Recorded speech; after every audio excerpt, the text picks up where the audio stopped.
ایمان کی بنیاد کس چیز کے اوپر ہے؟ گناہ کرنا حرام ہے، مگر اس کے ساتھ اور کون سی چیز ہے کہ جو حرام ہے؟ اور زور کسے کہتے ہیں؟ آئے جانتے ہیں آج کے ایپیسوڈ میں۔ اعوذ باللہ من الشیطان الرجیم، بسم اللہ الرحمن الرحیم۔ ناظرین السلام علیکم، تفسیر نور کے اس پروگرام میں آپ کو خوش آمدید کہتے ہیں۔ ناظرین، ہم سورہ فرقان کی تفسیر کو سن رہے تھے اور اب تک ہم نے 71 آیتوں کی مکمل تفسیر کو سن لیا ہے۔ آج ہم 72، 73 اور 74 یعنی 3 آیتوں کی تفسیر لے کر کے آپ کے سامنے اور حاضر ہوئے۔ آیت نمبر 72 کی تفسیر کو جاننے کے لیے آئیں اس کی تلاوت اور ترجمے کو سنتے ہیں۔ كتاب أنزلناه إليك مبارك ليدبروا آياته وليتذكر أولو الألباب بسم الله الرحمن الرحيم والذين لا يشهدون الزور وإذا مروا باللغو مروا كراما، اور جو جھوٹی گواہی نہیں دیتے یا جو زور یعنی غنا کی جگہ پر حاضر نہیں ہوتے، اور جو جب کسی بیہودہ کام کے پاس سے گزرتے ہیں تو شریفانہ انداز میں گزر جاتے ہیں۔ ناظرین، یہ تو تھی آیت نمبر 72 کی تلاوت اور ترجمہ۔ آپ دیکھتے ہیں کہ اس کے اندر نکات کون کون سے پائے جاتے ہیں۔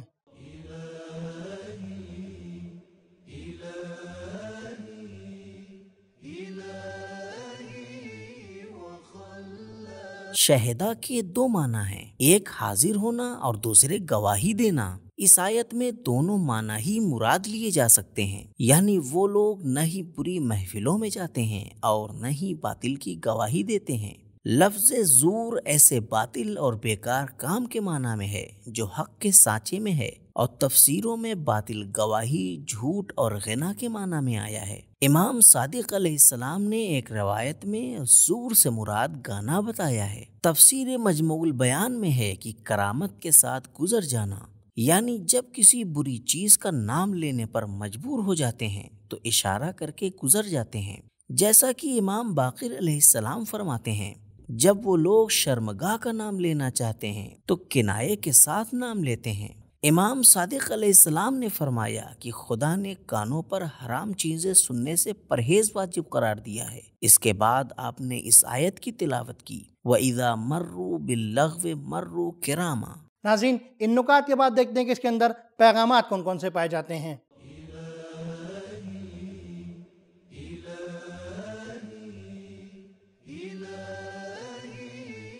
پیغام نمبر 1، صرف گناہ کرنا حرام نہیں ہے، بلکہ گناہ کی محفل میں شرکت کرنا اور گناہ کا مشاہدہ کرنا بھی گناہ ہے۔ نمبر 2، ہر طرح کی جانکاری اور علم اور ہر میدان میں حاضر ہونا فضیلت نہیں۔ لا یشہدون الزور، کبھی کبھی گوشہ نشینی اور سماج سے کٹ کر رہنا ہی فضیلت ہے۔ نمبر 3، محفل گناہ میں نہ جانا اور گناہ گاروں سے بے توجہی بھی ایک طرح کا نہی از منکر ہے۔ نمبر 4، گناہ اور فساد کی محفلوں میں جانے سے خدا کے حقیقی بندوں کے اندر بھی برا اثر پڑتا ہے۔ نمبر 5، بات، عمل اور خواہشوں میں ہر طرح کی بیہودگی منع ہے۔ مرو باللغو، خدا کے بندوں کا ہدف معقول اور مفید ہوتا ہے، وہ اپنی عمر بیہودہ کاموں میں برباد نہیں کرتے۔ نمبر 6، نہی از منکر میں ہر جگہ سختی ضروری نہیں۔ نمبر 7، ہمیں اپنی روح میں بری فکروں کے قدم جمانے سے روکنا چاہیے۔ ناظرین، یہ تو تھی آیت نمبر 72 کی تفسیر۔ اب آیت نمبر 73 اور 74 کی تفسیر کو جاننے کے لیے آئیں اس کی تلاوت اور ترجمے کو سنتے ہیں۔ كتاب أنزلناه إليك مبارك ليدبروا آياته وليتذكر أولو الألباب بسم الله الرحمن الرحيم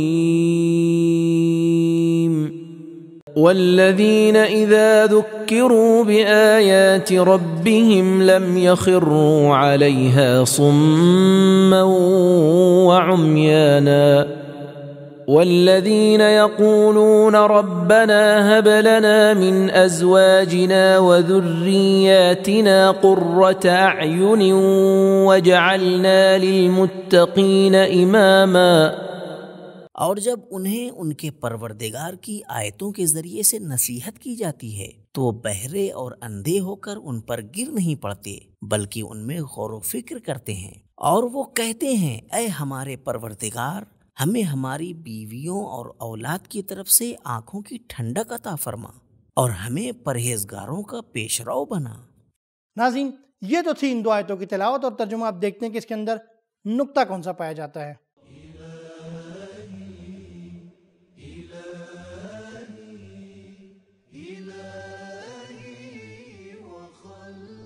ایمان علم اور بصیرت کی بنیاد پر ہونا چاہیے۔ ہم قرآن مجید میں پڑھتے ہیں وَيَتَفَكَّرُونَ فِي خَلْقِ السَّمَاوَاتِ وَالْأَرْضِ رَبَّنَا مَا خَلَقْتَ هَذَا بَاطِلًا، یعنی عقل مند مومن پہلے زمین اور آسمان کی خلقت میں غور و فکر کرتے ہیں، اس کے بعد یہ اعتراف کرتے ہیں کہ خدایا تو نے انہیں بےہودہ پیدا نہیں کیا۔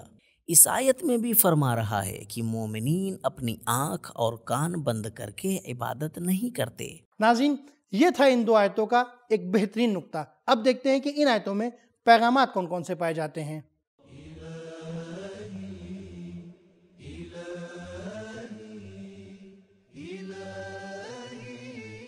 پیغام نمبر 1، بصیرت اور خدا کے سامنے تسلیم رہنا خدا کے خاص بندوں کی خصوصیت ہے۔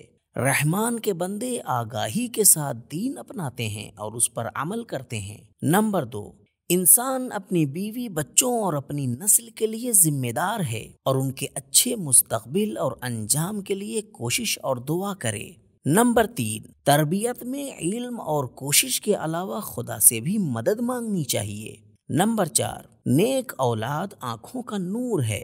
نمبر 5، شادی کرنا اور بیوی بچوں والا ہونا اور انہیں حاصل کرنے کے لیے دعا کرنا سب اسلام کی نظر میں اہمیت رکھتا ہے۔ نمبر 6، سماج کی سربراہی عباد الرحمن کی خواہش ہے، کیونکہ امامت اور رہبری کی ذمہ داری لینا بھی فضیلت ہے۔ نمبر 7، دعاؤں میں کم سے کم پر اکتفا نہ کریں بلکہ بڑھ چڑھ کر مانگیں۔ وَجَعَلْنَا لِلْمُتَّقِينَ إِمَامًا، خدایا کمال تک پہنچنے میں ہمیں متقین کا رہبر قرار دے، صرف متقین میں قرار نہ دے۔ تو ناظرین، معلوم ہوا کہ زور سے مراد گانا ہے، اور کسی ایسی محفل میں شرکت کرنا کہ جہاں پر گناہ ہو رہا ہو وہ بھی آپ کے لیے گناہ ہے۔ مثلا آپ کسی ایسی محفل میں جاتے ہیں جہاں پر گانا بج رہا ہے یا لوگ رقص کر رہے ہیں، ڈانس کر رہے ہیں، اور آپ وہاں شرکت کرتے ہیں تو یہ بھی آپ کے لیے گناہ ہے۔ اور ایمان کی جو بنیاد ہے وہ علم اور بصیرت کے اوپر ہے۔ ناظرین، آج کا ہمارا یہ ایپیسوڈ یہیں پر ختم ہوتا ہے۔ انشاءاللہ پھر ملیں گے، تب تک کے لیے شکریہ، خدا حافظ۔ سبیل قرآن، قرآنی سماج کی پہچان۔